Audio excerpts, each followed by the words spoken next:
وقال رسول الله صلى الله عليه وسلم عليك بمجالسة العلماء واسمع كلام الحكماء. اللهم صل على محمد وعلى آل محمد كما صليت على إبراهيم وعلى آل إبراهيم إنك حميد مجيد. اللهم بارك على محمد وعلى آل محمد كما باركت على إبراهيم وعلى آل إبراهيم إنك حميد مجيد. शरीअत हो तरीक़त हो तमामी, हकीकत में मोहम्मद का गुलामी। मोहम्मद मुस्तफ़ा जाने खुदा कौन, खुदा जाने मोहम्मद मुस्तफ़ा कौन। जहाँ तक है रबूबियत खुदा का, वहाँ तक है नबूवत मुस्तफ़ा का। बलगल उला बिकमालिही कशफत दुजा बिजमालिही हसनत जमीउ खिसालिही।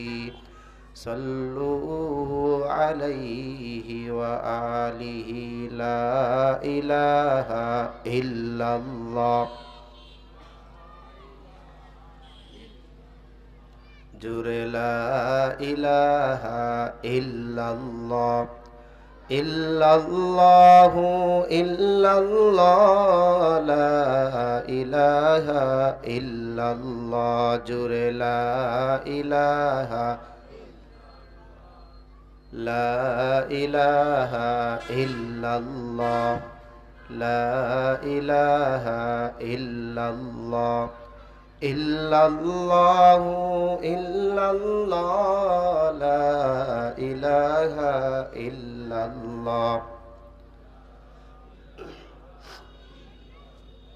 चांद सूरजर ग्रह तारा अल्लाह नामे पागल पाड़ा। আমার আল্লাহ নামের তুই দয়া,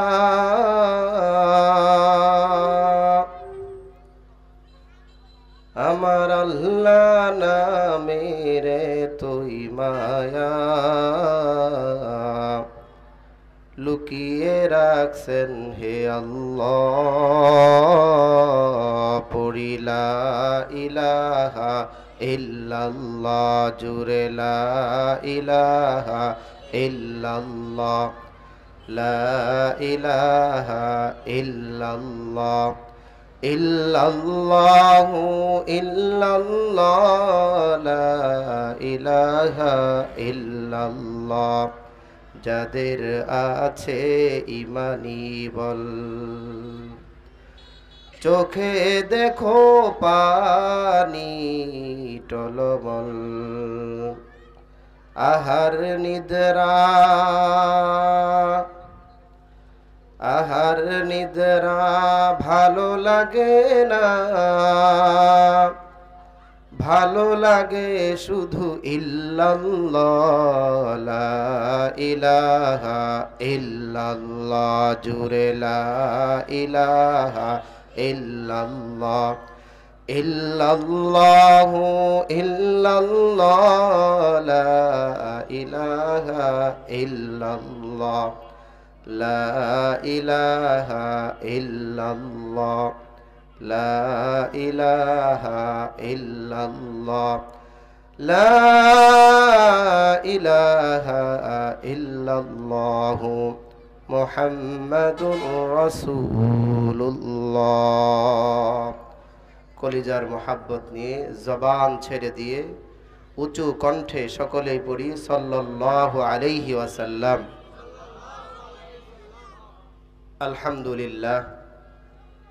মারকাজুল কুরআন ওয়াস সুন্নাহ মাদ্রাসা ও এলাকাবাসীর যৌথ উদ্যোগে আয়োজিত বার্ষিক ওয়াজ ও দোয়ার মাহফিলের জনাব সাজেদে সদর মুহতারাম শ্রদ্ধেয় ভাজন সভাপতি, মঞ্চে ও আশপাশে উপস্থিত জাতির বিবেক, জাতির রাহবার, জাতির পথ প্রদর্শক, মেরে শেরে তাজ মুআজ্জাজ মুকাররম দিগার হযরত উলামায়ে কেরাম, প্যান্ডেলের নিচে অবস্থানরত আমার মুরব্বী তুল্য, পিতৃতুল্য, বন্ধুতুল্য, ছোট ভাই তুল্য পেয়ারে হাজিরিন, পর্দার আড়ালে অবস্থানরত আমার অত্যন্ত শ্রদ্ধেয়া পর্দানসীন মা ও বোনেরা, যে মহান রব্বুল আলামিন আমাকে আপনাকে গুনাহের এই প্রতিযোগিতার মৌসুমে, গুনাহের এই প্রতিযোগিতার সময়ে, যখন পুরা বিশ্বে এমনই একটি সময় চলমান, যেই সময়টার মধ্যে মানুষ পরস্পরের সাথে একে অন্যের সাথে এই প্রতিযোগিতায় লিপ্ত যে কে কার থেকে বেশি গুনাহ করতে পারবে।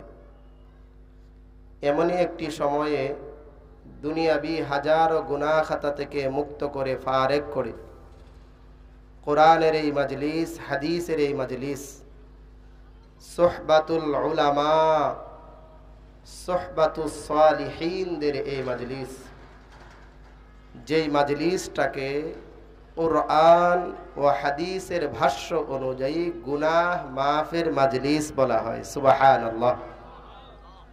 এমনই একটি গুনাহ মাফের মজলিসে আমাকে আপনাকে আসা বসা, দ্বীনি কিছু কথাবার্তা বলা ও শোনার তৌফিক দান করেছেন।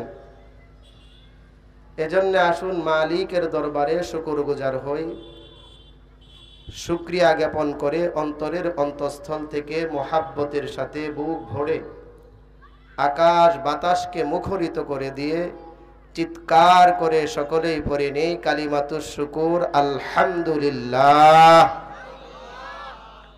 মুহতারাম মুআজ্জাজ হাজিরিন, আমি আপনাদের সম্মুখে আলোচনা করার লক্ষ্যে পবিত্র কোরআনের 114টি সূরার মধ্য থেকে বিশ্বনবী সরকারে দু জাহা নবী আরবি নবী মুহাম্মাদুর রাসূলুল্লাহ সাল্লাল্লাহু আলাইহি ওয়াসাল্লামের মক্কা জীবনে অবতীর্ণ পবিত্র কোরআনের 16 নম্বর সূরা, সূরাটির নাম হচ্ছে সূরাতুন নাহল, এর 125 নম্বর আয়াতে কারিমা তিলাওয়াত করেছি, পড়েছি। আল্লাহর নবীজি সাল্লাল্লাহু আলাইহি ওয়াসাল্লামের অসংখ্য গণিত হাদিসের মধ্য থেকে হাদিসের অত্যন্ত নির্ভরযোগ্য এবং বিশুদ্ধতম একটি কিতাব তবরানী শরীফে হযরতে আবু উমামা রাদিয়াল্লাহু তাআলা আনহু সূত্রে বর্ণিত লম্বা এক হাদিসের সামান্যতম অংশ তিলাওয়াত করেছি।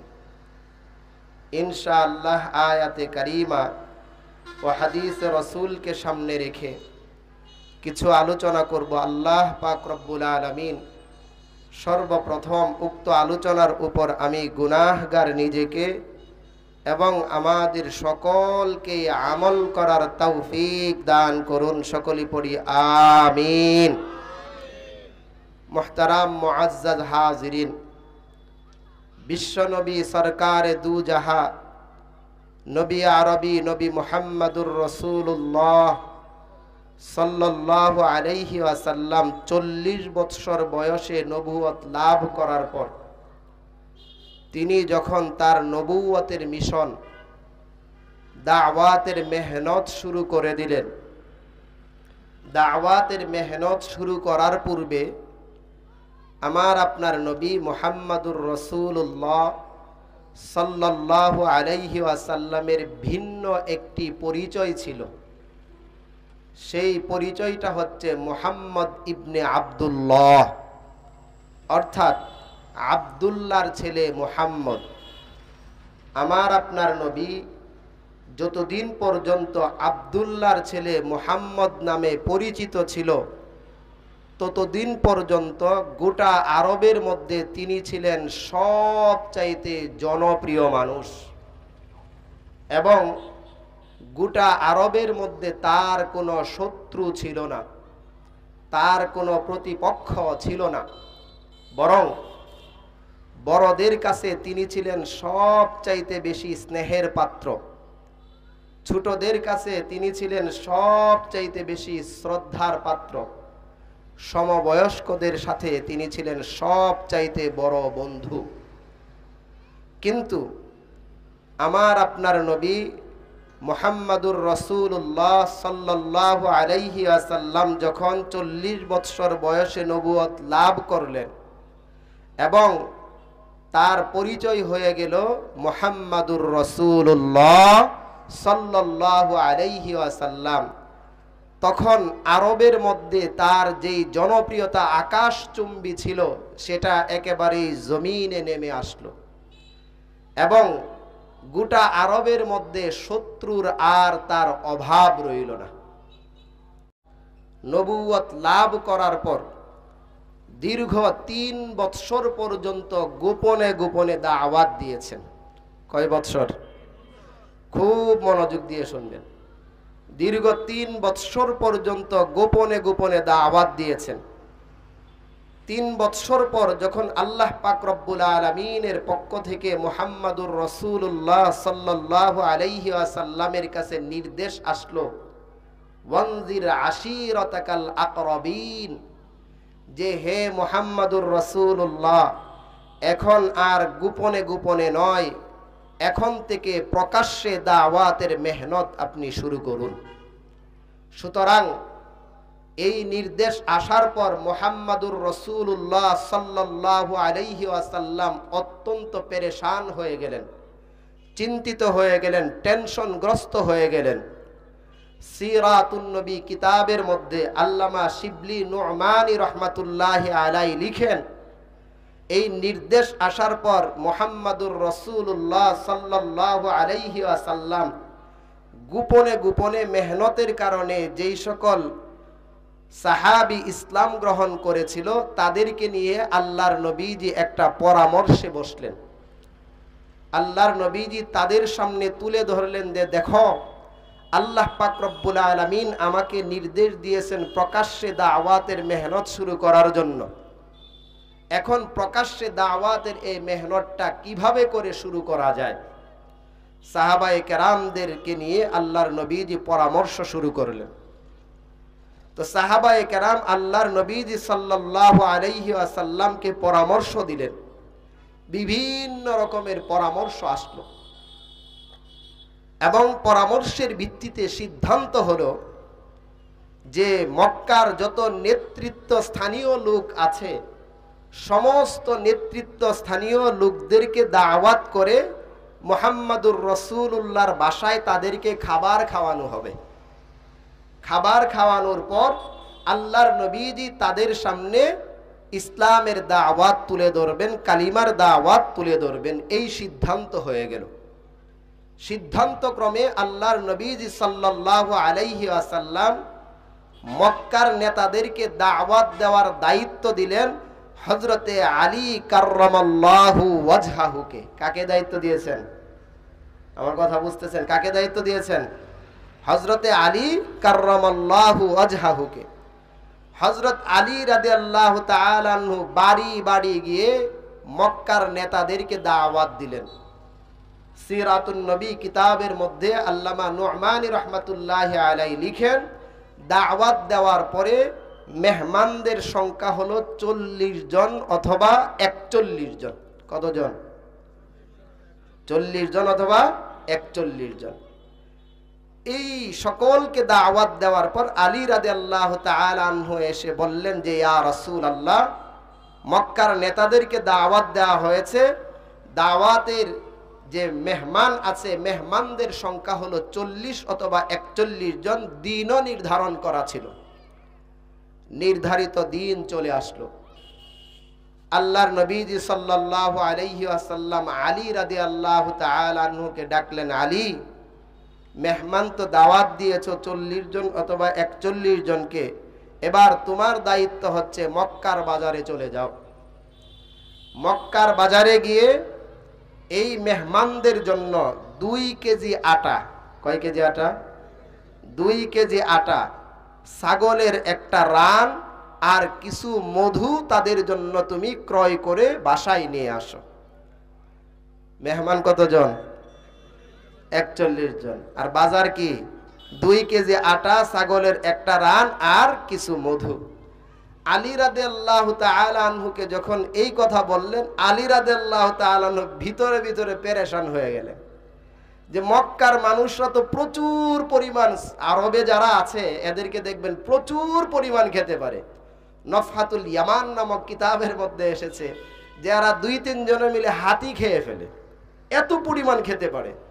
আলী রাদিয়াল্লাহু তাআলা আনহু এই চিন্তা করতে করতে আল্লাহর নবীজির নির্দেশ মানার লক্ষ্যে বাজারে গেলেন। বাজারে গিয়ে বাজার করতেছেন আর চিন্তা করতেছেন যে এতগুলো মানুষের জন্য মাত্র 2 কেজি আটা, ছাগলের একটা রান, কিছু মধু, এদেরকে কিভাবে করে মেহমানদারি করা হবে। এই চিন্তা করতে করতে আলী রাদিয়াল্লাহু তাআলা আনহুর জেহেনের মধ্যে, মস্তিষ্কের মধ্যে সূরাতুত তালাকের 3 নম্বর আয়াতে কারিমা ভেসে উঠল।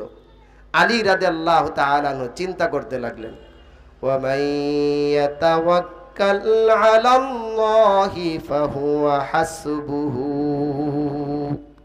যেই ব্যক্তি আল্লাহর উপর তাওয়াক্কুল করে, আল্লাহর উপর ভরসা রাখে, আল্লাহই তার জন্য যথেষ্ট হয়ে যায়। সুবহানাল্লাহ। এই চিন্তা করে আলী রাদিয়াল্লাহু তাআলা বাজার করে এবার বাড়িতে নিয়ে আসলেন। আল্লাহর নবীজি পাকানোর দায়িত্ব দিলেন। পাক হয়ে গেল, মেহমানরা উপস্থিত, দস্তরখান বিছানো হলো। আলী রাদিয়াল্লাহু তাআলা আনহুকে আল্লাহর নবীজি সাল্লাল্লাহু আলাইহি ওয়াসাল্লাম ডাক দিলেন, আলী শোনো, মেহমানরা তো উপস্থিত হয়েছে, তোমার দায়িত্ব আর কর্তব্য হলো এই মেহমানদের যাবতীয় সমস্ত মেহমানদারি তুমি করবা। আর মেহমানদারি করার পূর্বে মেহমানরা যেহেতু এসেছে, মেহমানদেরকে অভিবাদন জানানোর লক্ষ্যে, তাদেরকে স্বাগতম জানানোর লক্ষ্যে সর্বপ্রথম তাদের সামনে গিয়ে তুমি একটা ভাষণ দিবা। কি ভাষণ? আল্লাহর নবীজি সেই ভাষণটাও তাকে বলে দিয়েছে। সুবহানাল্লাহ, পড়েন সুবহানাল্লাহ। আলী রাদিয়াল্লাহু তাআলা আনহুকে আল্লাহর নবীজি বললেন যে, শোনো আলী, তুমি তাদের সামনে গিয়ে তাদেরকে তুমি অভিবাদন জানিয়ে তাদেরকে তুমি তোমার বক্তৃতার মধ্যে বলে দিবে যে, হে মেহমান বৃন্দগণ, আপনাদের জন্য পর্যাপ্ত পরিমাণের খাবারের ব্যবস্থা আছে, আপনারা নিজ ইচ্ছায় যত খুশি নবীজির মেহমানদারি আপনারা গ্রহণ করবেন। সুবহানাল্লাহ। এবার আলী রাদিয়াল্লাহু তাআলা আনহু ভিতরে তো চিন্তা আছে, টেনশন তো একটা আছে। আলী রাদিয়াল্লাহু তাআলা আনহু এবার মেহমানদের সামনে গিয়ে উপস্থিত হলেন। উপস্থিত হয়ে মেহমানদেরকে বলতেছেন, আইয়ুহাজ যুয়ুফুনাল কিরাম, এই নবীর মেহমান বৃন্দগণ, কান খুলে শুনে রাখো, তোমাদের জন্য পর্যাপ্ত পরিমাণের খাবারের ব্যবস্থা করা হয়েছে। তোমরা সকলেই নিজের পেট ভর্তি করে নিজের ইচ্ছা মতো যত খুশি খাবার তোমরা গ্রহণ করবে। খাবার গ্রহণ করার পর তোমাদেরকে অভার আপ্যায়ন করার জন্য মধুর ব্যবস্থা আছে। মধু পান করার পর তোমাদের সামনে মুহাম্মাদুর রাসূলুল্লাহ কিছু কথা বলবেন। এই বক্তৃতা দিয়ে আলী রাদিয়াল্লাহু তাআলা চলে আসলেন। আল্লাহর নবীজি ডাক দিয়ে বলতেছেন, আলী শুনো, তোমাকে যে আমি খাবার পাকানোর দায়িত্ব দিয়েছি, খাবারের যে পাত্রগুলো আছে, এই পাত্রের যে ঢাকনাগুলো আছে, এই ঢাকনাগুলো কিন্তু তুমি পুরাপুরি খুলবা না। খোলার সময় অল্প পরিমাণ খুলবে, আর বিসমিল্লাহির রহমানির রহিম বলে ঢাকনাগুলো খুলবে। সুবহানাল্লাহ। আলী রাদিয়াল্লাহু তাআলা বিসমিল্লাহ বলে ঢাকনা খুলেছেন। এবার বিশ্বনবী বলতেছেন, আলী শুনো, শুধু ঢাকনা বিসমিল্লাহ বলেই খুললেই হবে না, এই ঢাকনার ভিতরে যেই খাবারগুলো আছে, খাবারগুলো তুমি বিসমিল্লাহির রহমানির রহিম বলে বন্টন শুরু করবে। সুবহানাল্লাহ। বরকত দেওয়ার মালিক কে? চিৎকার করে বলেন, বরকত দেওয়ার মালিক কে? আল্লাহ। আলী রাদিয়াল্লাহু তাআলা আনহু এবার বন্টন করা শুরু করে দিয়েছেন। মেহমানরা নিজের ইচ্ছা মতো পেট পূর্তি করে খাচ্ছেন। সকল মেহমানদের মেহমানদারি শেষ হয়ে যাওয়ার পর আলী রাদিয়াল্লাহু তাআলা আনহু এবার তাদের সামনে মধু পরিবেশন করলেন। সকলে মধু তৃপ্তি সহকারে খেলেন। মধু খাওয়ানোর পর আলী রাদিয়াল্লাহু তাআলা আনহু আবার পাত্রের কাছে চলে আসলেন। পাত্রের কাছে চলে এসে আলী রাদিয়াল্লাহু তাআলা আনহু চিন্তা করতে লাগলেন, মাত্র 2 কেজি আটা, ছাগলের একটি রান আর কিছু মধু দিয়া 41 জনকে মেহমানদারি করাইলাম। এবার দেখি তো পাত্রের মধ্যে কি পরিমাণ খাবার বাকি আছে। এই চিন্তা করে আলী রাদিয়াল্লাহু তাআলা আনহু পাত্রের যে ঢাকনাটা ছিল পুরাটা সরিয়ে দিলেন। পুরাটা সরিয়ে আলী রাদিয়াল্লাহু তাআলা আনহু কিং কর্তব্য বিমূঢ় হয়ে আশ্চর্য হয়ে গেলেন। আলী রাদিয়াল্লাহু তাআলা আনহু দেখতেছেন 41 জনকে মেহমানদারি করানোর পরেও পাত্রের মধ্যে প্রথমে যেই পরিমাণ খাবার ছিল, তাদেরকে মেহমানদারি করানোর পরেও সেই পরিমাণ খাবার এখনো পাত্রের মধ্যে অবশিষ্ট আছে। বরকত কে দেন? আল্লাহ বরকত দেন। মেহমানদারি শেষ হয়ে যাওয়ার পর এবার বিশ্ব নবী মুহাম্মাদুর রাসূলুল্লাহ সাল্লাল্লাহু আলাইহি ওয়াসাল্লাম এবার মেহমানদের সামনে উপস্থিত হলেন। মেহমানদের সামনে উপস্থিত হয়ে মেহমানদেরকে সালাম দিলেন। সালাম দেওয়ার পর যেমনি মুহাম্মাদুর রাসূলুল্লাহ তাদের সামনে দাওয়াতের মেহনত তুলে ধরবেন, কালিমার দাওয়াত যখন দিবেন, তখন আবু লাহাব নামক একজন কাফের নাম শুনেছেন আপনারা? শুনেছেন? আবু লাহাব দাঁড়িয়ে গেল। আবু লাহাব দাঁড়িয়ে বলতেছে, ও মুহাম্মদ, ও ভাতিজা, আনতা সাহিরুন কাবীর, ও ভাতিজা তুমি তো দেখি অনেক বড় জাদুঘর। নাউজুবিল্লাহ পড়ে, নাউজুবিল্লাহ। মাত্র 2 কেজি আটা, ছাগলের একটা রান, কিছু মধু দিয়া আমাদের 41 জনকে মেহমানদারি করাইলা। ও ভাতিজা, এত বড় জাদু তোমাকে কে শিখাইলো? মুহাম্মাদুর রাসূলুল্লাহ আর দাওয়াত সেখানে দিতে পারলেন না, মজলিস ভেঙে গেল। সকলেই বাড়িতে চলে গেলেন। মুহাম্মাদুর রাসূলুল্লাহ আবার টেনশন করতে লাগলেন। আল্লাহ তাআলা বলেছেন প্রকাশ্যে দাওয়াত দেওয়ার জন্য, দাওয়াত দেওয়ার পন্থা আমি বের করেছিলাম, আবু লাহাব সেই পন্থা নষ্ট করে দিল। আবারও এরকম দাওয়াতের আয়োজন করা হলো। আবার এরকম 41 জন একত্রিত, আবার ওই আগের মতোই 2 কেজি আটা, ছাগলের একটা রান, কিছু মধু ব্যবস্থা করা হলো। এই মেহমানদারি শেষ হওয়ার পরে আলী রাদিয়াল্লাহু তাআলা আনহুকে ওই বক্তৃতা দিতে বললেন। আল্লাহর নবী যে আবারও দাওয়াতের মেহনত তাদের সামনে তুলে ধরতে গেলেন। আবারও তখন সেই আবু লাহাব আবারও দাঁড়ায় গেলে, ভাতিজা এত বড় জাদুঘর, এত বড় জাদু তুমি কোত্থেকে শিখেছো? সকলে পড়ে নাউজুবিল্লাহ, নাউজুবিল্লাহ। আর দাওয়াত দেওয়ার সুযোগ হলো না। আবারও মজলিস ভেঙে গেল। আল্লাহর নবীজি চিন্তা করতে লাগলেন, আল্লাহ তাআলা বলেছেন এদেরকে প্রকাশ্যে দাওয়াত দেওয়ার জন্য কিভাবে করে প্রকাশ্যে দাওয়াত দেয়া যায়। এবার আল্লাহর নবীজি মক্কার পাশেই সাফা পাহাড়ের উপর আল্লাহর নবীজি উঠে গেলেন। উঠে গিয়ে আল্লাহর নবীজির একটা রুমাল সাফা পাহাড়ের উপর দাঁড়িয়ে ঘুরাইতে শুরু করলেন।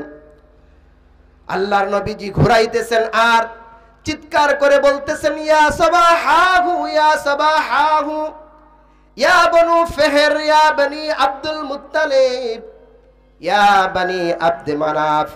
এভাবে বিভিন্ন গোত্রের নাম ধরে আল্লাহর নবীজি চিৎকার করে ডাকতেছেন। উঁচু আওয়াজ থেকে যখন আল্লাহর নবীজি চিৎকার করে ডাকতেছেন, এই আওয়াজ মানুষের কানে চলে যায়। মানুষগুলো দূর দূরান্ত থেকে দৌড়াইতে দৌড়াইতে আসে, কারণ কণ্ঠটা তো বড় মায়াবী কণ্ঠ, কণ্ঠটা অনেক পরিচিত আর মুহাব্বতের মনে হয়। এবার যখন সাফা পাহাড়ের নিচে মানুষগুলা একত্রিত হয়ে গেল, একত্রিত হয়ে পাহাড়ের চূড়ার দিকে তাকিয়ে দেখলো, লোকটা তো দেখা যায় পরিচিত।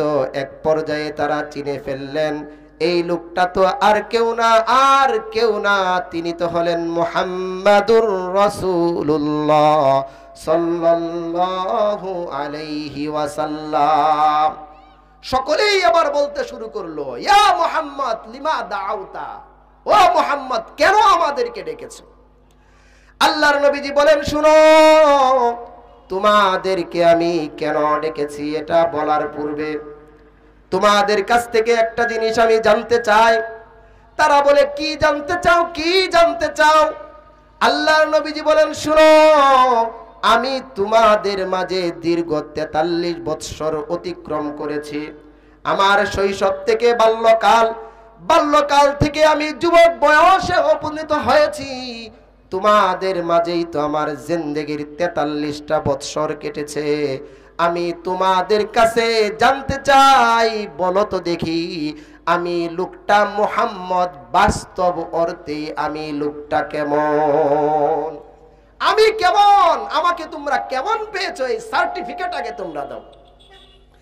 আল্লাহর নবীজি যখন এই কথা বললেন, এই কথা বলার সাথে সাথে সমস্ত কাফেররা এক বাক্যে বলতে শুরু করলো। বুখারীর বর্ণনায় এসেছে, সমস্ত কাফেররা মুহাম্মাদুর রাসূলুল্লাহকে বলতে শুরু করলো, ও মুহাম্মদ, মা জাররাবনা আলাইকা ইল্লা সিদকা। আল্লাহু আকবার বলেন, আল্লাহু আকবার।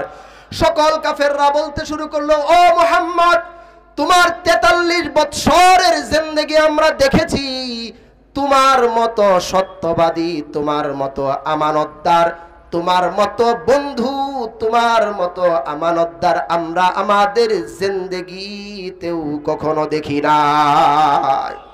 তুমি তো বড় সত্যবাদী। আল্লাহর নবীজি বললেন, এটা তোমাদের মুখের ভাষা? বলে, হ্যাঁ হ্যাঁ, দিল থেকেই বলতেছি। এবার মুহাম্মাদুর রাসূলুল্লাহ বলেন যে, শুনো, আমি তোমাদেরকে বললাম আমি কেমন মানুষ, তোমরা বললে আমি কখনো মিথ্যা বলি না। এখন যদি একটা সংবাদ আমি তোমাদেরকে দেই, তোমরা সেই সংবাদটি বিশ্বাস করবে কিনা? সকল কাফেররা একসঙ্গে বলল, হ্যাঁ হ্যাঁ, বিশ্বাস করব। আল্লাহর নবীজি বলেন, শুনো, আমি যেই পাহাড়ের উপর দাঁড়িয়ে আছি, আমি যদি বলি এই পাহাড়ের পিছনেই বিশাল একদল সৈন্যদল অস্ত্রে শস্ত্রে সজ্জিত হয়ে ঘোড়সওয়ার একটা সৈন্যদল তোমাদের উপর একটু পরেই আক্রমণ করবে, সাব্বাহাকুম আও মাসসাকুম, সকালে অথবা সন্ধ্যায় আক্রমণ করবে। আর এরা এত বেশি শক্তিশালী, এদের সাথে যুদ্ধ করে, এদের সাথে মোকাবেলা করে তোমরা কখনোই কুলাতে পারবে না। ও মক্কার সম্প্রদায়, তোমরা বলো তো দেখি, আমি যেই কথাটা বলেছি তোমাদের কি এই কথাটা বিশ্বাস হয় কিনা? সমস্ত কাফেররা বলল, মুহাম্মদ, তুমি কখনো মিথ্যা বলো না। তুমি যেই শত্রু দলের কথা বলতেছো, সেই শত্রু দলের ভয় আমাদেরকে দেখাইতেছো। তুমি তো মিথ্যা বলো না, এটা বাস্তবেই আমরা সকলেই বিশ্বাস করে নিলাম, সকলেই আমরা বিশ্বাস করেছি। এবার বলো কি বলতে চাও?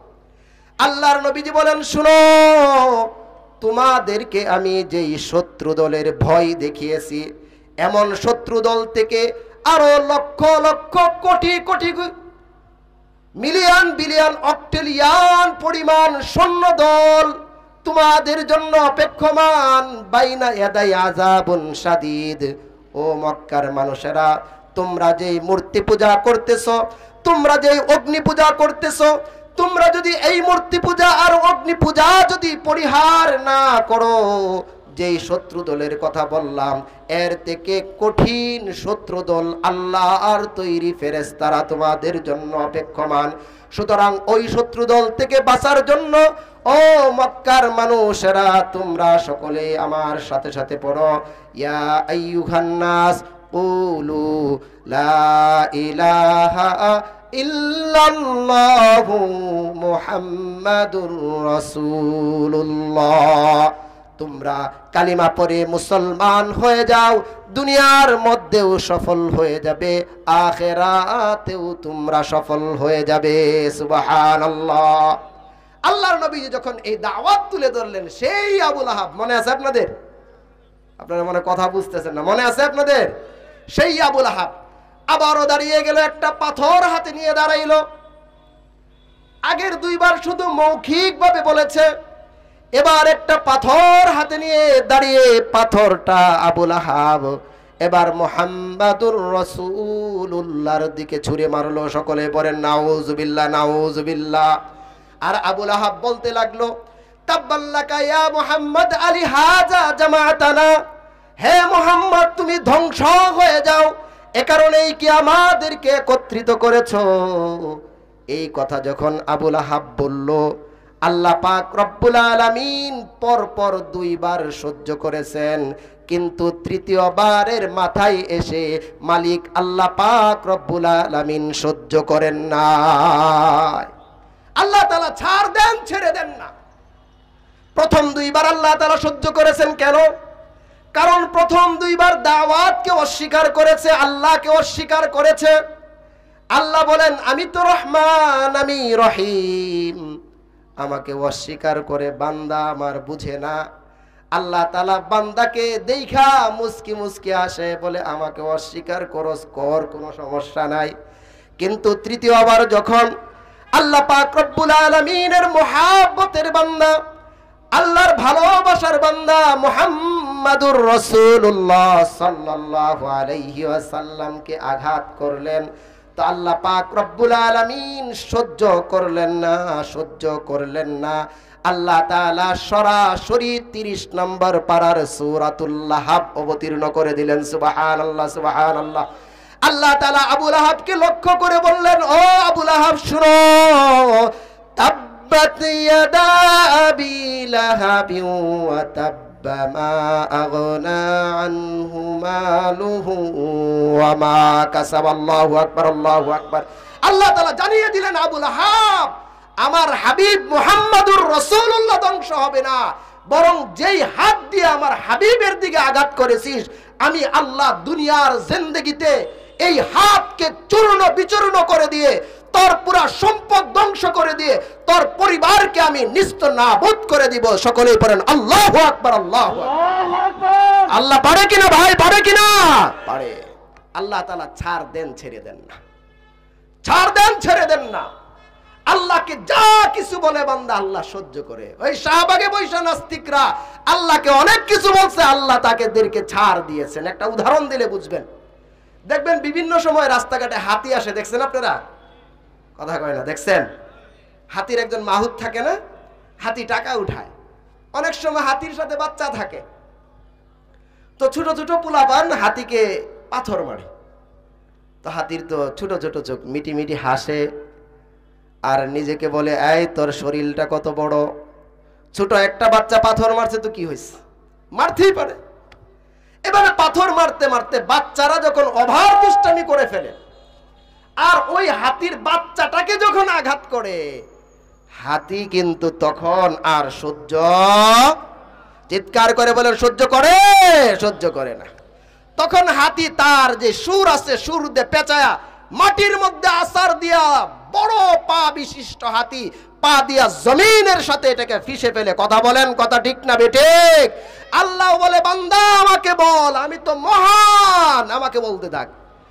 কিন্তু মান আদালি ওয়ালিয়ান ফাকাদ আযানতুহু বিল হারবি, যদি আমাকে বলো সমস্যা নাই, কিন্তু আমার নবীদেরকে বলবে, আমার ওলিদেরকে বলবে, আমার আলেমদেরকে, হক্কানি উলামায়ে কেরামদেরকে তারা অপমান অপদস্থ করবি, তো আমি মালিকের ঘোষণা হলো ফাকাদ আযানতুহু বিল হারবি, আমি আল্লাহ তোদের বিরুদ্ধে যুদ্ধের ঘোষণা দিলাম। তো মুহাম্মাদুর রাসূলুল্লাহ সাল্লাল্লাহু আলাইহি ওয়াসাল্লাম ওই 3 বছর পর সাফা পাহাড়ে উঠে দাওয়াত প্রকাশ্যে দিয়ে দিলেন। প্রকাশ্যে দাওয়াত দেওয়ার পর আল্লাহর নবীজি সাল্লাল্লাহু আলাইহি ওয়াসাল্লামের এই দাওয়াত কিছু সংখ্যক মানুষ গ্রহণ করে নিল। সুবহানাল্লাহ পড়েন, জোরে পড়েন সুবহানাল্লাহ। কিছু সংখ্যক মানুষ দাওয়াত কবুল করে নিল। যেই সংখ্যক মানুষ দাওয়াত কবুল করেছে, এই মানুষগুলাকে হাদিসের ভাষায় বলা হয় গরীব। কি বলা হয়? গরীব। কি বলা হয়? গরীব। এই গরীব কিন্তু বাংলা গরীব না, আপনারা আবার বাংলা গরীব মনে করেন না। এই গরীব বাংলা গরীব না। আল্লাহর নবীজি বলেছেন বাদা আল ইসলাম গরীবান, ইসলাম গরীবদের দ্বারা শুরু হয়েছে। ফাসায়াউদু কামা বাদা গরীবান, যেমন গরীবদের দ্বারা ইসলাম শুরু হয়েছে, আবার এই ইসলাম গরীবদের কাছেই ফিরে যাবে। সুবহানাল্লাহ, সুবহানাল্লাহ। গরীব কাকে বলা হয় এটা বুঝেন, খুব ভালো করে বুঝেন। মুহাদ্দিসিন হযরত এই হাদিসের ব্যাখ্যায় লিখেন, গরীব বলা হয় ওই সমস্ত মানুষদেরকে লা ইয়ারিফুনাহুম আহাদুন, যাদেরকে সমাজের মানুষ চিনে না, সমাজের মধ্যে অপরিচিত ব্যক্তি যারা, তাদেরকে হাদিসের ভাষায় গরীব বলা হয়। আবু হুরাইরাকে কে চিনত? হযরতে খুবাইবকে কে চিনত? হযরতে খাব্বাবকে কে চিনত? একেবারেই অপরিচিত মানুষ। এই মানুষগুলা ওই সাফা পাহাড়ের দাওয়াতে অপরিচিত মানুষগুলা আল্লাহর নবীজির হাতে হাত রেখে বায়াত গ্রহণ করে কালিমা পড়ে মুসলমান হয়ে গেলেন। সুবহানাল্লাহ। এখন এই অপরিচিত ব্যক্তিরা যখন মুসলমান হয়ে গেল, মুসলমান হয়ে যাওয়ার পরে এবার মক্কার ওই যে নেতৃত্ব স্থানীয় ব্যক্তিবর্গরা এই গরীবদের উপর নির্যাতনের স্ট্রিম রুলার চালাইতে শুরু করলো। দিনের পর দিন, সময়ের পর সময়, বৎসরের পর বৎসর এদের উপর নির্যাতন চলতেছিল।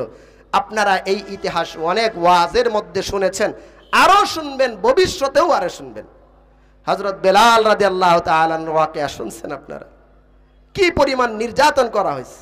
সেদিকে আমি যাব না, শুধু সংক্ষিপ্ত একটা কথা বলি। হযরতে বেলালকে হযরতে উমরে ফারুক রাদিয়াল্লাহু তাআলা আনহু ডাক দিয়ে জিজ্ঞাসা করলেন, বেলাল, ইসলাম গ্রহণ করার পরে তোমাকে যে নির্যাতন করা হয়েছে কষ্ট হয় নাই? তো বেলাল বলে, খলিফাতুল মুসলিমিন, কষ্ট তো হয়েছেই, তো সহ্য করছো কেমনে? তো বলে, খলিফাতুল মুসলিমিন, হাজারো কষ্টের পর আমি আমার জবান দিয়া যখন আল্লাহ নাম উচ্চারণ করেছি, খলিফা শুনো, আল্লাহ নামের মধ্যে আল্লাহ তাআলা এমন মধু আর ভালোবাসা রাখছে, আমার মাথা থেকে নিয়ে পা পর্যন্ত জান্নাতি শান্তি আমি বেলাল অনুভব করেছি, কষ্ট আমার হয় নাই। তো এরকম নির্যাতনের স্ট্রিম রুলার চলতে থাকলো। যেমনি ভাবে পুরা বিশ্বে এখন মুসলমান নির্যাতিত। ফিলিস্তিনের দিকে তাকান, পুরা বিশ্বে ফিলিস্তিনের মধ্যে মুসলমানদেরকে কি পরিমাণ নির্যাতন করা হচ্ছে। কথা বলেন, কথা ঠিক না বেঠিক? শুধু তাই নয়, আমরাও তো নির্যাতিত ছিলাম। শতকরা 85% মুসলমানের দেশ এই বাংলাদেশ। এই বাংলাদেশের মধ্যেও মুসলমান নির্যাতিত ছিল কি ছিল না? কথা বলেন, ছিল কি ছিল না? ছিল। বড় আশ্চর্যের বিষয় কি জানেন? এটা আল্লাহর নবীজি আর থেকে 1400 বছর পূর্বেই বলে গিয়েছেন, বুখারীর বর্ণনায় এসেছে। আল্লাহর নবীজি সাল্লাল্লাহু আলাইহি ওয়াসাল্লাম বলেন, ইন্নাকুম গুসাকুন কাগুসাকিস সাইল। আল্লাহর নবীজি বলেন, শোনো, স্রোতবাহী পানির মধ্যে যেমনি ভাবে খড়কুটা ভেসে যায়। বন বুঝেন আপনারা? বন চিনেন? সন চিনেন? এই স্রোতবাহী পানির মধ্যে এটা যদি ছেড়ে দেন স্থির থাকে না, চলে যায়, ভেসে চলে যায়। আল্লাহর নবীজি বলেন, স্রোতবাহী পানির মধ্যে ওই খড়কুটা যেমনি ভাবে ভেসে যায়, ঠিক তেমনি ভাবে তোমরা মুসলমানরাও বিধর্মীদের আক্রমণের সামনে এভাবে করে ভেসে যাবে। সাহাবায়ে কেরাম জিজ্ঞেস করলেন, ইয়া রাসূলুল্লাহ, ইয়া হাবিবাল্লাহ, আমরা বিধর্মীদের দ্বারা এইভাবে নির্যাতিত আর নিপীড়িত হব, তখন কি মুসলমানদের সংখ্যা কম থাকবে? আল্লাহর নবীজি বললেন যে, শোনো, না না, তখন মুসলমানদের সংখ্যা কম থাকবে না, কম থাকবে না, বাল কাসরাতুকুম, বরং মুসলমানদের সংখ্যা থাকবে বিশ্বের মধ্যে সবচাইতে বেশি। এখন আপনারা রিসার্চ করে দেখেন, পুরো বিশ্বে 600 কোটি বেশির মানুষের বসবাস, এর মধ্যে 200 কোটিরও বেশি মুসলমানদের বসবাস। সুবহানাল্লাহ, সুবহানাল্লাহ। কিন্তু এই 200 কোটি মুসলমান মাত্র 1 থেকে 1.5 কোটি ইহুদি নাসারাদের দ্বারা নির্যাতিত আর নিপীড়িত। কথা বলেন, কথা ঠিক না বেঠিক? তো সাহাবী জিজ্ঞেস করলেন, ইয়া রাসূলুল্লাহ, ইয়া হাবিবাল্লাহ, মুসলমানদের এত সংখ্যা হওয়ার পরেও মুসলমানরা কেন নির্যাতিত আর নিপীড়িত হবে? আল্লাহর নবীজি বলেন যে, শোনো, মুসলমানদের নির্যাতিত আর নিপীড়িত হওয়ার কারণ হচ্ছে, ইন্নাকুম গুসাকুন কাগুসাকিস সাইল, তোমরা যে নির্যাতিত হবে এর একমাত্র কারণ হচ্ছে ওয়ালা ইয়াকযিফান্না ফি কুলুবিকুমুল ওয়াহনা, আল্লাহ পাক রব্বুল আলামিন মুসলমানদের অন্তরের মধ্যে ওয়াহান ঢেলে দিবেন। কে ঢেলে দিবেন? ওয়াহান। কি ঢেলে দিবেন? ওয়াহান ঢেলে দিবেন। সাহাবায়ে কেরাম জিজ্ঞেস করলেন, ইয়া রাসূলুল্লাহ, ইয়া হাবিবাল্লাহ, মাল ওয়াহনু, ওয়াহান কি জিনিস, যে জিনিসের কারণে মুসলমানরা নির্যাতিত আর নিপীড়িত হবে? আল্লাহর নবীজি বলেন, ওয়াহান হলো আল্লাহ পাক রব্বুল আলামিন মুসলমানদের অন্তরের মধ্যে হুব্বুদ দুনিয়া ওয়া কারাহিয়াতুল মাউত, মুসলমানদের অন্তরের মধ্যে দুনিয়ার মোহাব্বত আল্লাহ তাআলা ঢুকায়া দিবেন এবং মুসলমানরা আল্লাহর রাস্তায় শহীদ হওয়াকে অপছন্দ করবে। এই 2 রোগে রোগাক্রান্ত মুসলমান আছে কি নাই? কথা বলেন, আছে কি নাই? মুসলমানদের মধ্য থেকে এই 2 রোগ যতদিন পর্যন্ত না যাবে, মুসলমানরা কখনোই বিজয়ী হইতে পারবে না। আগে মুসলমানদের এই 2 রোগকে পরিবর্তন করতে হবে। মুসলমানদের অন্তরের মধ্যে দুনিয়ার আশা আকাঙ্ক্ষা ঢুকে যাবে। এই হাদিসের ব্যাখ্যায় দুনিয়ার মোহাব্বত সম্পর্কে মুহাদ্দিসিনে হযরত লিখেন, দুনিয়ার মোহাব্বত 3 প্রকার। কয় প্রকার? 3 প্রকার। 1 নম্বর হুব্বে জান, জানের মোহাব্বত, মরতে কেউ চায় না, মরতে কেউ চায় না। হুব্বে মাল, মালের মোহাব্বত। আরেকটা হলো হুব্বে শাহওয়াত, নারীর প্রতি আকর্ষণ। কোন কোন মুহাদ্দিসিনে হযরত লিখেন, পদের প্রতি আকর্ষণ সৃষ্টি হবে, পদ চাবে, পদ, নেতৃত্ব চাবে মুসলমান। নেতৃত্বের জন্য ভাই ভাইকে হত্যা করতে, ভাই বন্ধুকে হত্যা করতে, ভাই চাচাকে হত্যা করতে, সন্তান তার বাবাকে জেলে দিতেও দ্বিধাবোধ করবে না। কথা বলেন, কথা ঠিক না বেঠিক? মুসলমানদের অন্তরের মধ্যে দুনিয়ার মোহাব্বত ঢুকে গেছে। আর মৃত্যুকে মুসলমান অপছন্দ করে। কিন্তু বাস্তব কথা হলো, মুসলমানরা যদি মৃত্যুকে পছন্দ করে আর মুসলমানদের সংখ্যা যদি খুব কমও হয়, ওই মুসলমানদের সামনে বিশ্বের সুপার পাওয়ার দাঁড়িয়ে কথা বলার মতো কোনো শক্তি থাকবে না। কথা বলেন, কথা ঠিক না বেঠিক? হযরত খালিদ বিন ওয়ালিদ রাদিয়াল্লাহু তাআলা আনহুর জামানায় উনি রোম সম্রাটের কাছে পত্র পাঠাইলেন। তখনকার সময়ে রোম সম্রাট হচ্ছে পুরা বিশ্বের সুপার পাওয়ার। এখন যেমন আমেরিকা সবচাইতে শক্তিশালী, তখন রোম হচ্ছে সবচাইতে শক্তিশালী। রোমের যে বাদশার কাছে খালিদ বিন ওয়ালিদ রাদিয়াল্লাহু তাআলা পত্র পাঠাইলেন, লম্বা চিঠি। এই চিঠির মধ্যে হযরত খালিদ বিন ওয়ালিদ রাদিয়াল্লাহু তাআলা যেই কথাটা লিখলেন, চুম্বক অংশটা যেটা, সেটা হলো খালিদ বিন ওয়ালিদ রাদিয়াল্লাহু তাআলা বললেন, লিখলেন যে হে রোমের বাদশা, শোনো, এই জমিন আল্লাহর। এই জমিন কার? চিৎকার করে বলুন, এই জমিনের মালিক কে? আল্লাহ। এই জমিন আল্লাহর। ওই রোমের যে বাদশা, কান খুলে শুনে রাখো, এই জমিনের মধ্যে যদি বসবাস করতে চাও, আল্লাহর বিধান মেনে ইসলাম গ্রহণ করে তারপরে এই জমিনের মধ্যে বিধান, এই জমিনের মধ্যে বসবাস করতে হবে। আল্লাহু আকবার, আল্লাহু আকবার। আর যদি তোমরা এটাকে অস্বীকার করো, তোমরা যদি তোমাদের ধর্ম পালন করতে চাও, সেটারও অপশন আছে। আল্লাহর জমিনের মধ্যে বসবাস করতে হলে ট্যাক্স দিয়ে, ফিদিয়া দিয়ে তারপর বসবাস করতে হবে। আল্লাহু আকবার বলেন, আল্লাহু আকবার। এই পত্র দিলেন। আর যদি এই দুই প্রস্তাবের দুটো প্রস্তাবকে তোমরা অস্বীকার করো, শোনো তাহলে, লাউবাসান্না ইলাইকুম বিরিজালিন, লাউবাসান্না ইলাইকুম বিরিজালিন ইউহিব্বুনাল মাউতা কামা তুহিব্বুনা আনতুমুল হায়াত। তোমরা যদি আল্লাহর জমিনে ইসলাম গ্রহণ করে বসবাস না করো, অথবা ফিদিয়া যদি না দাও, তাহলে কান খুলে শুনে রাখো, আমি এমন এক দল সৈন্যদল নিয়ে এসেছি, এমন এক দল সৈন্যদল তোমার বিরুদ্ধে যুদ্ধ করার জন্য পাঠাবো। ইউহিব্বুনাল মাউতা, যেই যুদ্ধের বাহিনীগুলো, যেই মুসলমানগুলো আল্লাহর রাস্তায় মৃত্যুবরণ করাকে নিজের জীবনের থেকেও বেশি ভালোবাসে, তারা আল্লাহর রাস্তায় মৃত্যুবরণ করতে প্রস্তুত। কারণ আল্লাহর রাস্তায় যদি কেউ মৃত্যুবরণ করে, কেউ যদি শাহাদাত বরণ করে, এই বান্দা ইন্তেকালের সাথে সাথে বিনা হিসাবে আল্লাহর তৈরি জান্নাতে প্রবেশ করে। এমন দল সৈন্য আমি নিয়ে এসেছি যারা মৃত্যুকে মোহাব্বত করে। কামা তুহিব্বুনা আনতুমুল হায়াত, এরা মৃত্যুকে এত পরিমাণ মোহাব্বত করে, ভালোবাসে, যেমনটা তোমরা জীবিত থাকাকে, তোমাদের জীবনকে ভালোবাসো। তোমাদের কাছে তোমাদের জীবন যেমন প্রিয়, এদের কাছে আল্লাহর রাস্তায় জীবন উৎসর্গ করাটা এমন বেশি প্রিয়। সুবহানাল্লাহ পড়েন, সুবহানাল্লাহ।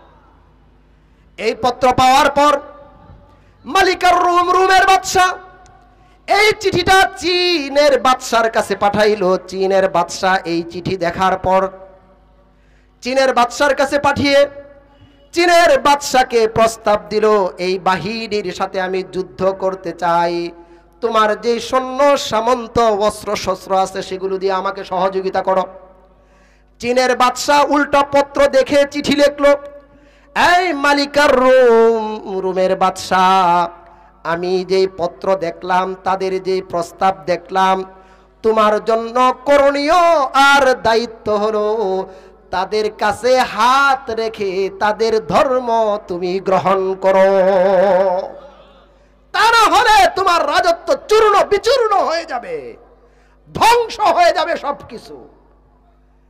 আর শোনো, তোমাকে যদি আমি নিজেও সহযোগিতা করার জন্য অগ্রসর হই, তাহলে তোমার রাজত্বের সাথে সাথে আমার রাজত্ব ধ্বংস হয়ে যাবে।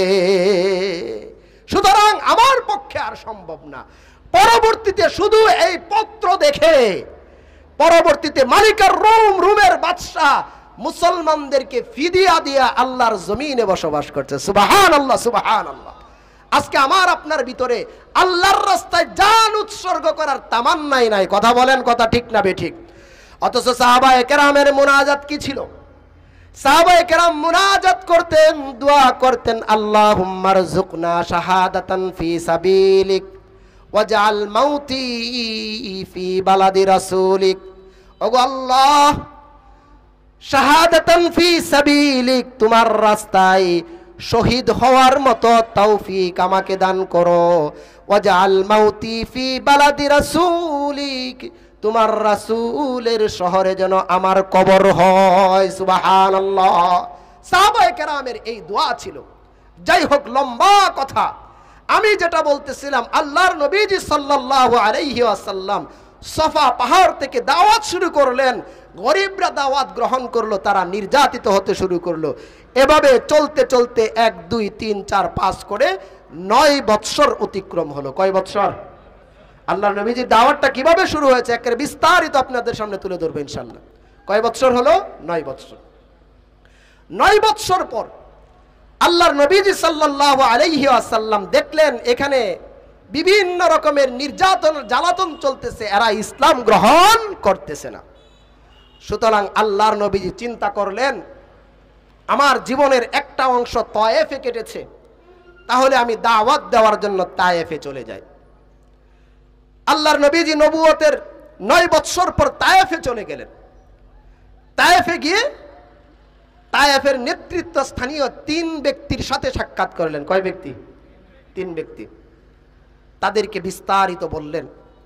বিস্তারিত বলার পরে তাদেরকে কালিমার প্রস্তাব দিলেন, দাওয়াত কবুল করার কথা বললেন। তারা একজন মুহাম্মদুর রাসূলুল্লাহকে বলল, তুচ্ছ তাচ্ছিল্য করে বলল, ও মুহাম্মদ, আল্লাহ কি তোমাকেই নবী বানায়া পাঠাইলো? নাউজুবিল্লাহ পরে নাউজুবিল্লাহ। আরেকজন বলল, ও মুহাম্মদ, আল্লাহ তোমাকে ছাড়া আর কাউকে দেখে নাই নবী বানায়া পাঠানোর জন্য। নাউজুবিল্লাহ পড়েন। তৃতীয় ব্যক্তি বলল, মুহাম্মদ, আমি তোমার সাথে কোনো কথা বলতে চাই না। বুদ্ধিমান ব্যক্তি। কারণ তুমি যদি সত্য নবী হয়ে থাকো, তাহলে তোমার দাওয়াতকে অস্বীকার করার কারণে আমি আমার দুনিয়াতেও ধ্বংস অনিবার্য, আখিরাতেও ধ্বংস অনিবার্য। আর যদি তুমি মিথ্যা নবী হয়ে থাকো, আমি কোনো মিথ্যুকের সাথে কথা বলি না। এই 3 জন এই 3 কথা বলে আল্লাহর নবীজিকে সেখান থেকে বিতাড়িত করে দিলেন। কিন্তু আল্লাহর নবীজি তো রহমতের নবী, দয়ার নবী, মায়ার নবী, উম্মতের জন্য যিনি দিওয়ানা, উম্মতের জন্য পাগল, যিনি এখনো রওজার মধ্যে শুয়ে উম্মতের জন্য কাঁদতেছেন। সুবহানাল্লাহ, সুবহানাল্লাহ। আল্লাহর নবীজি এবার সেখান থেকে বের হয়ে অন্য আরেক বস্তিতে চলে গেল। বস্তিতে যাওয়ার পর বস্তির মানুষগুলো আল্লাহর নবীজিকে সেখান থেকেও বিতাড়িত করলো। এলাকার দুষ্ট ছেলেদেরকে আল্লাহর নবীজির পিছনে লেলিয়ে দিল যে এই লোকটা পাগল, এই লোকটা জাদুঘর, একে এলাকা থেকে তোমরা বিতাড়িত করো। নাউজুবিল্লাহ পড়ে নাউজুবিল্লাহ। কিতাবের মধ্যে লিখে এই দুষ্ট বালকগুলো আল্লাহর নবীজিকে সামনে রেখে আল্লাহর নবীজি হাঁটতেছিলেন। আল্লাহর নবীজিকে বললেন যে দৌড় দাও, দৌড় দাও। আপনারা দেখেছেন বিগত শাসন আমলে উলামায়ে কেরামদেরকে যেভাবে নির্যাতন করা হয়েছে এবং ভিন্ন দলের মানুষদেরকে যেরকম ভাবে দৌড়ায় দৌড়ায় গুলি করা হয়েছে, আল্লাহর নবীজিকেও কাফেররা বলল দৌড় দেও। এই ট্রেনিং সেই তায়েফের যে কাফেররা ছিল, কাফেরদের এই ট্রেনিং। কথা বলেন, কথা ঠিক না বেঠিক? তা আল্লাহর নবীজি সাল্লাল্লাহু আলাইহি ওয়াসাল্লাম এবার একটু হাঁটতে শুরু করলেন, তারা ধাক্কাইতে শুরু করলো। কিতাবের মধ্যে লিখে আল্লাহর নবীজি সাল্লাল্লাহু আলাইহি ওয়াসাল্লামকে দৌড়াইতে বললেন। আল্লাহর নবীজি একটু স্পিডে হাঁটতেছেন, পিছন থেকে কাফেররা আল্লাহর নবীজি সাল্লাল্লাহু আলাইহি ওয়াসাল্লামকে লক্ষ্য করে পাথর ছুঁড়তে শুরু করলো। এই পাথর এত স্পিডে এবং এত মারাত্মক ছিল যে আল্লাহর নবীজির গায়ের যেই জামাটা ছিল, এই জামা ছিদ্র করে প্রতিটা পাথর বুলেটের মতো আল্লাহর নবীজির গায়ের মধ্যে বিদ্ধ হয়ে যেত। নাউজুবিল্লাহ পড়েন নাউজুবিল্লাহ। এভাবে করে আল্লাহর নবীজি সাল্লাল্লাহু আলাইহি ওয়াসাল্লাম চলতেছেন। হযরত যায়েদ বিন হারিস রাদিয়াল্লাহু তাআলা আনহু বলেন, এই পাথরের আঘাত এত মারাত্মক ছিল যে আমি একটা মাত্র পাথর সরাইতাম আর স্পিড সহকারে আল্লাহর নবীজির শরীর থেকে রক্ত বের হয়ে যেত। নাউজুবিল্লাহ, নাউজুবিল্লাহ। এভাবে আল্লাহর নবীজি সাল্লাল্লাহু আলাইহি ওয়াসাল্লামকে তারা বিতাড়িত করে। আল্লাহর নবীজি সাল্লাল্লাহু আলাইহি ওয়াসাল্লাম সর্বশেষ একটা পাথরের মধ্যে, একটা গাছের মধ্যে হেলাম দিয়ে বসছেন। হেলাম দিয়ে বসার পর আল্লাহর নবীজি সাল্লাল্লাহু আলাইহি ওয়াসাল্লাম এবার আল্লাহ তাআলার কাছে দোয়া করতেছেন। দোয়া, বদদোয়া না, কি করতেছেন? কথা বলেন, কি করতেছেন? দোয়া করতেছেন। আল্লাহ নবীজি আল্লাহ তাআলার কাছে দোয়া করতেছেন, ইয়া রাব্বাল মুস্তাযাফিন, এই দুর্বলদের রব, কেমন জালেম সম্প্রদায়ের কাছে আমাকে পাঠাইলা, পুরা শরীর আমার রক্তাক্ত করে দিল। আল্লাহর নবীজির শরীর থেকে রক্ত প্রবাহিত হতে হতে জুতা পর্যন্ত চলে এসেছে। এক ফোঁটা রক্ত আল্লাহর নবীজির জুতাকে অতিক্রম করে জমিনের মধ্যে পড়ে যাবে, বরাবর হয়ে গেছে, পড়ে যাবে ভাব। আল্লাহ পাক রব্বুল আলামিন জিবরাইল আমিনকে ডাক দিয়া বললেন, জিবরাইল, দুনিয়ার জমিনের দিকে তাকায়া দেখো, আমার হাবিবকে তারা পাথর মেরে রক্তাক্ত করে ফেলেছে। আমার হাবিবের রক্ত এবার জমিনের মধ্যে পড়ে যাবে। ও জিবরাইল, তোমার প্রতি আমার নির্দেশ আর আদেশ হলো, আমার হাবিবের রক্ত জমিনের মধ্যে পড়ার পূর্বেই তুমি তোমার নূরের পরের উপর আমার হাবিবের রক্ত ফোঁটা তুমি নিয়ে নিবে। কারণ জিবরাইল, কান খুলে শুনে রাখো, আমার হাবিবের রক্ত ফোঁটা যদি জমিনের মধ্যে পড়ে যায়, তাহলে আমার হাবিবের রক্ত ফোঁটা এত ভারী, আমার হাবিবের রক্ত ফোঁটা বহন করার মতো ক্ষমতা জমিনের কে আল্লাহ তাআলা দেন নাই। এই জমিন ধ্বংস হয়ে যাবে। কিতাবের মধ্যে আশরাফ আলী থানভী রাহমাতুল্লাহি আলাইহি লিখেন, যখন এই ঘটনা ঘটতেছিল, পৃথিবীর সমস্ত মাখলুকগুলো আসমানের দিকে তাকিয়ে আল্লাহ পাক রব্বুল আলামিনের কাছে রোনা জারি করতেছিল। আল্লাহর নবীজি সাল্লাল্লাহু আলাইহি ওয়াসাল্লামের ওই রক্ত ফোঁটা যেটা জমিনের মধ্যে পড়ে যাবে, জিবরাইলকে নির্দেশ দেওয়ার সঙ্গে সঙ্গে জিবরাইল আমিন 3টা সময় দুনিয়ার জমিনের মধ্যে স্পিড সহকারে এসেছেন। এর মধ্য থেকে একটা সময় হলো এই রক্ত ফোঁটা গ্রহণ করার সময়। জিবরাইল আমিন বলেন, আমি আশ্চর্য হয়ে গেলাম, কিভাবে করে এত স্বল্প সময়ের মধ্যে আমি পৌঁছে যাব। তো জিবরাইল আমিন তার শরীরের 600 নূরের পাখাগুলো একসাথে ছেড়ে দিয়ে টান দিলেন। আল্লাহর নবীজির রক্ত ফোঁটা জমিনের মধ্যে পড়ার পূর্বেই জিবরাইল আমিন তার নূরের পরের উপর রক্ত ফোঁটা নিয়ে নিলেন। এই অবস্থায় জিবরাইল আমিন বলতেছেন, ইয়া রাসূলুল্লাহ, ইয়া হাবিবাল্লাহ, এই যে তায়েফের পাহাড় দেখতেছেন, এই তায়েফের পাহাড়ের রক্ষণাবেক্ষণ করার জন্য যেই সকল ফেরেশতারা আছে, সমস্ত ফেরেশতারা এখানে উপস্থিত। ইয়া রাসূলুল্লাহ, ইয়া হাবিবাল্লাহ, আপনি যদি নির্দেশ প্রদান করেন, তাহলে এই পাহাড়ের মাধ্যমে এদেরকে চাপ দিয়ে জমিনের নিচে এদেরকে দাফন করে দেওয়া হবে। কিন্তু আমার আপনার নবী রাহমাতাল লিল আলামিন, আল্লাহর নবীজি দয়ার সাগর, আল্লাহর নবীজি বলতেছেন, ভাই জিবরাইল, আমি যদি এদেরকে ধ্বংস করে দেওয়ার জন্য বলি, তো যেই মালিক আমাকে দুনিয়াতে পাঠাইছেন ওই মালিকের নামকে উচ্চারণ করবে, আমি এদের জন্য দোয়া করতে পারবো না। কিতাবের মধ্যে লিখে হযরত যায়েদ বিন হারিস রাদিয়াল্লাহু তাআলা আনহু, আল্লাহর নবীজির যে জুতা মুবারক পরিহিত ছিল, এই জুতা মুবারক রক্তের কারণে আল্লাহর নবীজির পায়ের সাথে লেগে গিয়েছে। যায়েদ বিন হারিস যখন জুতা টান দেয়, আল্লাহর নবীজি বলেন, যায়েদ রে, টান দিস না, কারণ যায়েদ এই জুতা টান দিলে এর আঘাতটা আমি মুহাম্মাদুর রাসূলুল্লাহর কলিজায় লাগে। ও দোস্ত আমার, আপনার নবী ওই তায়েফের ময়দানে একবার নয়, দুইবার নয়, 3 বার পাথরের আঘাতে বেহুশ হয়ে গিয়েছেন। কিন্তু তারপরেও আল্লাহর নবীজি বদদুয়া করেন নাই, মায়ের সহ্য করেছেন। এটা হলো আল্লাহর নবীজির দাওয়াতি জিন্দেগি। দাওয়াতি জিন্দেগির দাওয়াতের উসুল হলো মায়ের খাওয়া, মায়ের দেওয়া দাওয়াতের উসুল। কথা বলেন, মায়ের দেওয়া দাওয়াতের কি না উসুল না। আরো ভালো করে বুঝেন, উহুদের যুদ্ধে আল্লাহর নবীজি সাল্লাল্লাহু আলাইহি ওয়াসাল্লাম সাহাবায়ে কেরামদেরকে নিয়ে যুদ্ধ করতেছেন।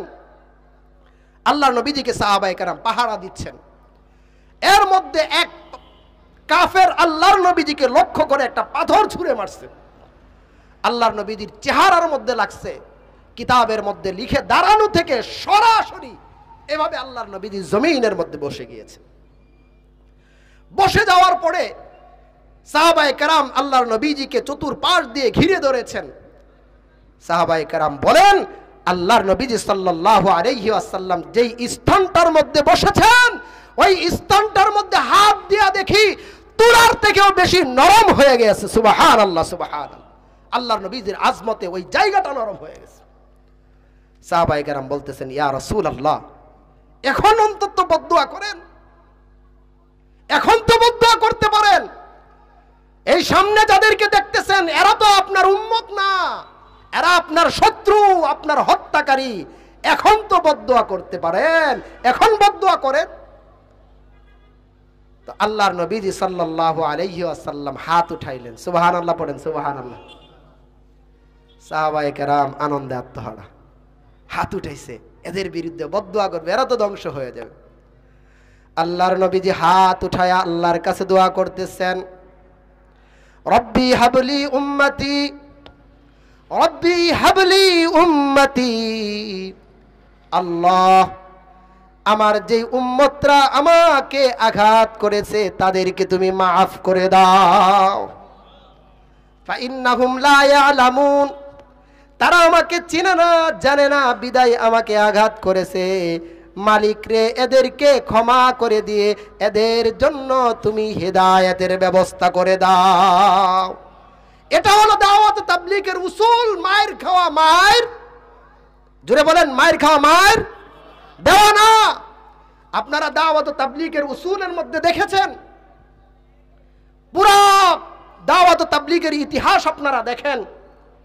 বিভিন্ন মসজিদে গেছে, গাট্টি গুসকা মসজিদ থেকে বের করে পানিতে পর্যন্ত ফেলে দিছে। শুনছেন আপনারা এরকম কারগুজারি? শুনছেন? শুনছেন না? ওইখানে তারা মারামারি করছে না, মাপ চায় এলাকার মানুষের কাছে যে ভাই আসছিলাম, ভুল হয়ে গেছে, আল্লাহর হস্তে ক্ষমা করে দেন। তাদের কাছে মাপ চায় চলে আসছে। এই সুন্দর নবীওয়ালা চরিত্র দেখা ওই এলাকার মধ্যে ইসলামের হাওয়া চালু হয়ে গেছে। কথা বলেন, কথা ঠিক না বেটে? এটা নবীওয়ালা দাওয়াতের মেহনতের উসুল। আজকে বর্তমান সমাজের মধ্যে যারা এই দাওয়াত ও তাবলীগের নাম নিয়ে মানুষদেরকে হত্যা করে, উলামায়ে কেরামদের বিরুদ্ধে বিদ্বেষ ছড়ায়, এরা কখনো নবীওয়ালা দাওয়াতের কাজ করতে পারে না, করতে পারে না। কথা বলেন, কথা ঠিক না বেঠে? এদের টার্গেট ইসলামের টার্গেট না, এদের দাওয়াত মুহাম্মদুর রাসূলুল্লাহর দাওয়াত না, এদের দাওয়াত ইসরাইলীদের দাওয়াত। কথা বলেন, কথা ঠিক না বেঠে? মুহাম্মদুর রাসূলুল্লাহ দাওয়াত ওয়ালি জিন্দেগির মধ্যে আঘাত খেয়েছেন, আঘাত দেন নাই। সংক্ষিপ্ত সময় শেষ।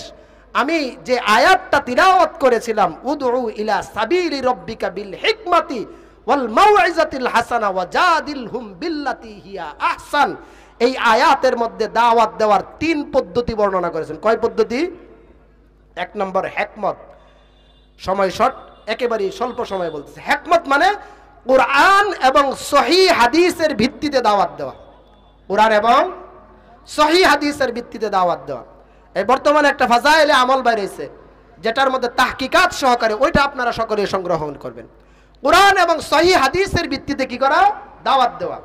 বিল হিকমা, উদউ ইলা সাবিলি রাব্বিকা বিল ওয়াল মাউইজাতিল হাসানা, সুন্দর সুন্দর কথা বলে, সুন্দর সুন্দর কথা বলে। আপনি সুন্দর সুন্দর কথা বলবেন, যাকে বলতেছেন সে আপনাকে অনেক কিছু বলবে যে হুজুরের খায়া কাজ নাই, সকালবেলা হইলেই আসে দাওয়াত দেওয়ার জন্য, বিকাল বেলা হইলেই আসে দাওয়াত দেওয়ার জন্য। আছে কি নাই? অপমান অপদস্থ করে কিনা? এই অপমান অপদস্থ যদি করে, কষ্ট নিবেন না, মনে মনে মাটির দিকে তাকিয়ে আল্লাহ তাআলার কাছে শুকরিয়া আদায় করে পড়বেন, আলহামদুলিল্লাহ যে আল্লাহ তোমার নবীকে কাফেররা দাওয়াতের কারণে জাদুঘর বলেছে, পাগল বলেছে, আমার অজান্তেই একটা নবীর সুন্নত আদায় হয়ে গেছে। সুবহানাল্লাহ। দ্বিতীয় উসুল, নরম নরম ভাষায় কথা বলা। ওয়াজাদিলহুম বিল্লাতি হিয়া আহসান, ঝগড়া তো করাই যাবে না। আপনারা কি মনে করেন উলামায়ে কেরামের পাওয়ার নাই? কথা বলেন, পাওয়ার নাই? হক্কানি তাবলীগের যেই সাথী, তাদের যে সংখ্যা, এই তুলনায় এদেরকে যে ভাতের মধ্যে মহিলারা একটা টিপ দিয়া দেখে না হয়েছে কিনা, এদেরকে এইভাবে চাপ দিয়া ধরলে এদের অস্তিত্বই খুঁজে পাওয়া যাবে না। কথা বলেন, কথা ঠিক না বেঠিক? কিন্তু উলামায়ে কেরাম নবীর পথ পন্থা এবং পদ্ধতির উপর প্রতিষ্ঠিত। কথা বলেন, কথা ঠিক না বেঠিক? ঝগড়া করা যাবে না। যদি ঝগড়ার প্রয়োজন হয়, আল্লাহ বলেন আহসান, সুন্দর পদ্ধতিতে নমনীয় ভাবে তার কথাটা শুনে সেটার যুক্তিসঙ্গত উত্তর দেওয়া। মনে থাকবে তো ইনশাআল্লাহ? দাওয়াত ও তাবলীগের মেহনতের জন্য আমাকে কয় গুণ অর্জন করতে হবে? 3 গুণ। কোরআন হাদিসের ভিত্তিতে দাওয়াত দিব, সুন্দর সুন্দর কথা বলে দাওয়াত দিব, ঝগড়াঝাটির দিকে যাব না। যেই কথাগুলো বললাম, আল্লাহ তাআলা এই কথাগুলোর উপর আমি গুনাহগার নিজেকে এবং আমাদের সকলকে আমল করার তৌফিক দান করুন। সকলে পড়ে আমিন। অনেক কথা বলছি, আপনারা মুরব্বীরা আছেন, আমি ছোট মানুষ, যদি ভুল ভ্রান্তি হয়ে থাকে আল্লাহর রাস্তায়